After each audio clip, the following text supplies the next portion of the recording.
ВМРО ДПМН ќе бара одговорност за нивните амандмани за законот за јазици кои наводно собраниските служби ги фрлиле во ѓубре. Од партијата не откриваат дали веќе поднеле кривична пријава, само потенцираат дека мора да се пронајде одговорноста за овој според нив незаконски и недемократски чин. Кој ја дал наредбата? Дали со фрлањето на амандманите некој сакал да испрати порака дека е залуден секаков обид за аргументирана дискусија и правно побивање на неуставни закони? Снимките од ѓубрето во кое наводно завршиле дел од амандманите на опозицијата се појавија вчера, но од собранието ги демантираат обвинувањата на ВМРО ДПМН. Собраниските служби работат со полн капацитет на архивирање на над 30.000 амандмани кои пристигнале до нив, велат од законодавниот дом.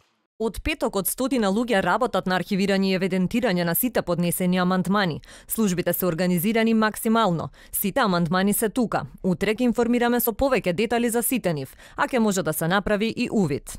Точната бројка на поднесени амандмани не сакаа да ја откријат од ВМРО ДПМН. Известно е дека се над 30.000, бројка која во јавноста беше оценета како обид за нова собраниска блокада од опозицијата.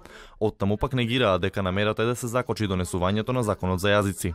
Целта секако дека не е да се блокира собранието и правото прашање во оваа смисла би било дали имаше потреба од ваков закон, а не од толку амандмани. По претседателското вето на законот, тој се враќа повторно на дневен ред на утрешната седница, каде ќе се разгледуваат поднесените амандмани по забелешките на Иванов.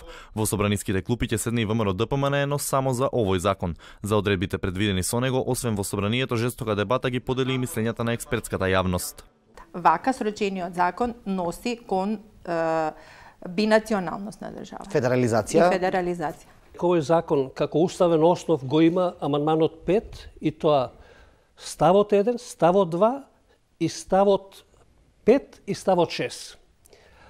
Првиот и вториот се однесува на статусот на службеноста на јазиците, македонскиот и албанскиот јазик. Доколку предлогот повторно биде изгласан, албанскиот јазик станува службен во сите институции на централната власт на целата територија на државата, а меѓу другото двојазични ќе бидат и униформите во општините со над 20% албанско население, додека на парите, како и на поштенските марки, ќе има албански символи.